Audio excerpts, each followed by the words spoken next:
Gracie Abrams' second record, The Secret of Us, is out now. This marks my very first video on Gracie, who has picked up quite a following nowadays with her first charting hit Close to You, and a recent stint last year as an opener for the Eras Tour. In this video, I'm going to briefly talk about Gracie's career so far, and then go into this bold record that aims to take her to the next level of stardom. I was planning on covering this record before, but it also contains a rare feature from Taylor Swift, so this became must coverage for me. A quick background into Gracie Abrams. Gracie Abrams herself is the daughter to J.J. Abrams, a pretty prolific film producer and the director who simultaneously brought Star Wars back to the big screen and then sent it back to limbo. Gracie herself was actually more interested in music than film. She began her journey at the age of 8. She actually even put off her college education to pursue music a year into college. Prior to her debut on Interscope Records, she would actually post a few covers and original songs on YouTube and Instagram. One of these was actually Close to You itself, which started as an acoustic song and then became a pop banger. Her very first single, Mean It, came out at the tail end of 2019. It was a standalone song that told the story of a fading relationship. For her first song, it showcased her songwriting skills pretty well. It was produced by Blake Slatkin, who would go on to produce more of her work and go on to work with Sam Smith, Lil Nas X, and even Charlie XCX recently on 360 as a songwriter. Gracie would go on to release a few singles to promote what would become her first EP, Minor. The most notable being I Miss You, I'm Sorry, a cutting breakup ballad that she revealed was actually about Slatkin himself, who actually produced the track.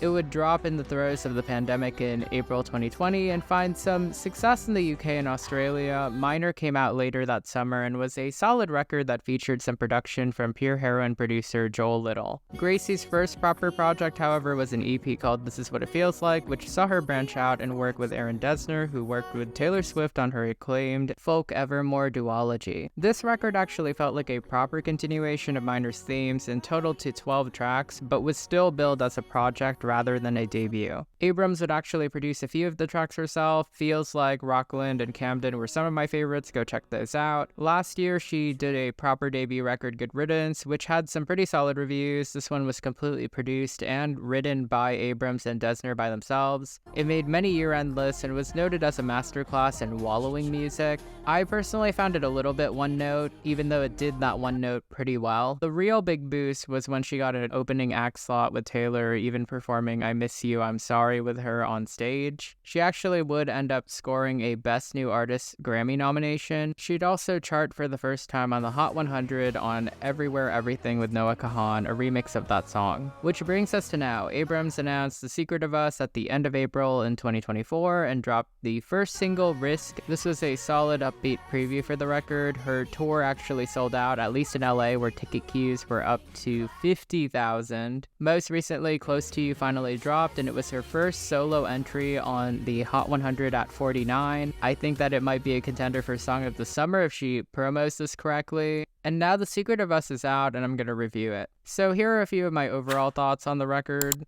The Secret of Us is a pretty strong, solid body of work. It feels like an evolution of Good Riddance, which definitely showcased Abrams' writing skills, but felt a little bit too dour. This record is definitely a bit more radio-friendly without washing out her signature emotions, singer-songwriter kind of vibe. I used to think that Abrams didn't have a deep vocal range, but her tone combined with Dessner's production really works on this record. Tracks like Let It Happen actually shocked me when she would serve some vocals. This record has a cool acoustic vibe that really lets you register the strings. Abrams' voice ornaments and punctuates the sound pretty well. She sounds really improved. Her hook game is really good in this album. Good Riddance was more of a verse-heavy album where the richer moments had been in the build-up of the song. Here, Abrams and Dessner have hooks that really just get to you. I hate to play comparisons, but this does feel like a breezier, younger cousin to, say, Folklore, in the sense that this record is a gorgeous little midsummer refresher. I keep on saying Girl Who Is Going to Be Okay, but this album is Girl Who Is Going to Be Okay.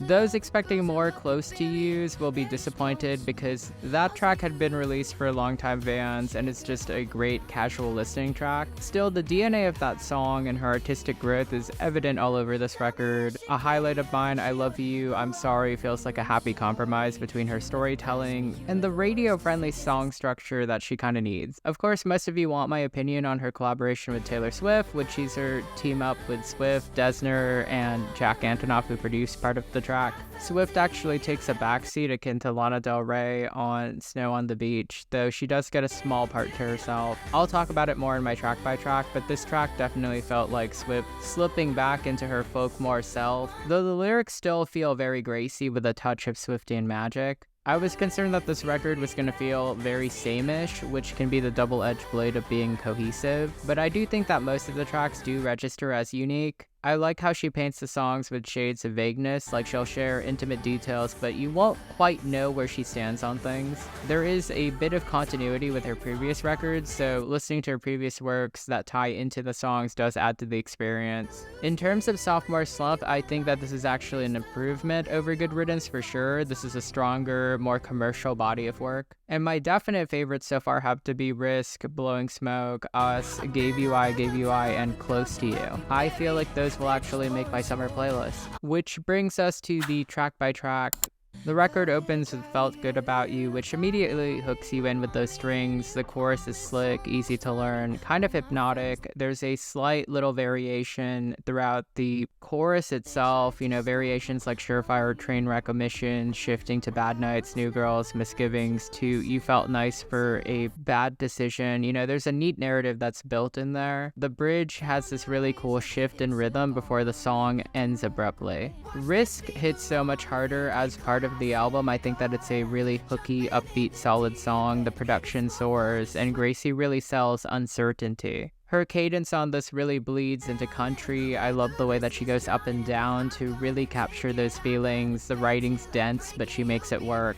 The lyrics are shouty and chanty, but in a very inviting way. The bridge is my favorite part. When she yells those last lines, "Too soon to tell you I love you," you really feel the emotion there, and then the drums kick in for the third act. The build-up is stellar. She and Dessner really produced the hell out of this record. Blowing Smoke was one of my favorites. It covers knowing your ex better than their new partner and knowing that he's just trying to move on. The chorus feels almost like a letter where she asks if this new girl knows everything that they're doing to win this guy over is pointless. The bridges are really where Abrams shines. She rips this guy apart, calling his books pretentious, and realizes that this ex had taken advantage of her broken heart. But he's still obsessed with her. The outro that repeats I Know closes this track on a haunting level. I Love You, I'm Sorry feels like a riff on I Miss You, I'm Sorry. This track sees her taking responsibility for things not working out the way that they should have. The cadence of the track feels very Swiftian. I almost got the Bolter from the vibes, and there's a really neat lyric where she's thankful that he didn't send someone to kill her, which feels like a Smaller Man reference. The bridge sees her own up to these bad habits of closing up and not being honest, and the final chorus has some really cool ornamentation as she closes out the song with the bridge repeating in the back. Let's talk about Us with Taylor Swift, which is a shockingly restrained track.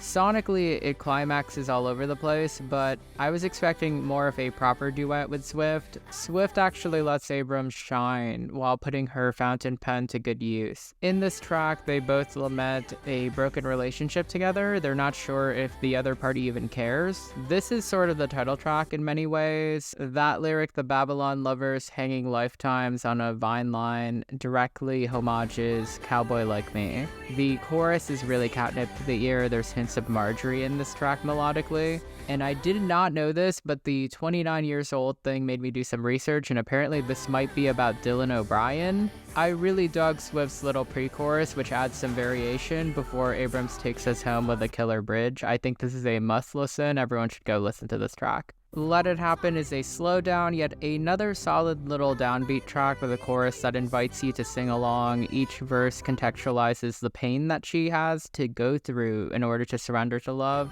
Yet the chorus is breaking past those patterns to try to actually let this love happen. Good or bad, she's gonna try. The bridge having lines about how he's out there while she's out at home, reeling, eating in her underwear. They really stick out and they paint the stakes. The ad-libs in the final chorus really impressed me on this track. Tough Love is a more up-tempo track that again feels very diaristic. I love her flow on the verses. It almost feels like talk rapping in her own way. When she builds to the chorus, it has this hurried feeling like she's running away from something. I like the way that she paints tough love as leaving something that's just not worth it, and the bridge again rips apart this would-be lover to pieces. I Knew It, I Know You sort of fades to the background, though the subject matter is pretty unique. It's pretty much her saying that she's not sorry for breaking this guy's heart. She knows that she should be to a degree, but she just can't bring herself to care. The switch up in verse 3 in melody, where she's trying to do the calm down line in the bridge. She manages to relay why she can't be sorry. He just could not sit with this hard thing, and she was not what he wanted. Gave You I really stuck out to me as one of my favorites just because of the use of the synth. Abrams is her strongest when she sings about betrayal and moving on. This track carries a melancholic thread forward. That droning synth really does allow her to kind of build herself back up in the chorus. Dessner and Abrams' production here is really stellar. I adore how she sings I Gave You I cannot say how much bridges are integral to her work. Again, she's really a bridge artist, similar to her mentor Taylor. Normal thing is when I started to check out a little bit just from how cohesive the record is. She has an interesting varied writing method. I do like the fact that she likes to take time to build the story with the verses before the pre-chorus, and the chorus really injects some much needed life to the track. Her switching up the pre-choruses to move the story forward is a trope that really adds momentum. This is kind of like a sad girl version of See You Next Tuesday. If anyone's a Kesha stan, you know that song. Good Luck Charlie's a letter to a friend's ex who broke her friend's heart. This one definitely showcases her ability to write heartache from different angles. This time it's from an observer's standpoint, which is really interesting. She knows that this guy's going to regret this choice from what she's seen. I think the title is a reference to that show on Disney Channel. And then Free Now kind of feels like the official ending to the record. It's a closing track that sees her end the story, recognizing that this relationship that she's been lamenting over is truly done. It wasn't healthy. In the chorus, her ex was pretty much just using her as a therapist rather than an equal partner. The bridge, again, is the key to the song, where she just takes off and the drums kick in and she starts spilling her guts out. This track actually made me wish there were more tracks on the record, kind of like this one. I really do relate to the sentiment of this. She tried to be brave and she did have feelings, and the outro does see her saying that if he does figure it out, maybe she might give it another shot again, but at this given moment, she's free now. Close to You is the final track, and it is a really fun epilogue to the record. At least in my interpretation, she's ready to love again, she has reconciled the past, she's ready to be close to someone. The track really evokes early Lorde with some of the sheen of 1989 Taylor Swift. It's very 2010s chic. I think that this one could be her first real big hit. Each verse feels so cinematic before the pre-chorus reveals that she's ready to risk it all for this guy who does not know her name. She just wants to give this love a chance, and it's euphoric and well-earned, especially after all of these heart-rendering ballads. I really want to see her do an electronic album, I will be real. She has the songwriting chops and the production experience. I do think she could make a really good electronic record, even if that's not her style right now. But for now, The Secret of Us is a pretty solid songwriting effort that definitely gets you in your feelings. The writing is excellent, the production is unique and centered. There's a pretty solid Taylor Swift feature. I would not be surprised if Gracie leverages Close to You and maybe a deluxe version with a few more upbeat tracks to reach another tier of stardom. For now, I'm gonna give this album a solid 7.6 and a recommendation. I think this is a good starting point to listening to her music, and that's a wrap. Thank you guys so much for tuning into my Gracie Abrams quick little career/album review. I want to give a quick shout out to my members, a quick shout out to my subscribers. Taylor Swift knows how to pick out a star. I mean, between her and Sabrina who's been really exploding. It's no wonder people were like tripping over themselves to become the opening acts for her tour. As always, I will see you next video, and I have a lot of cool coverage coming up.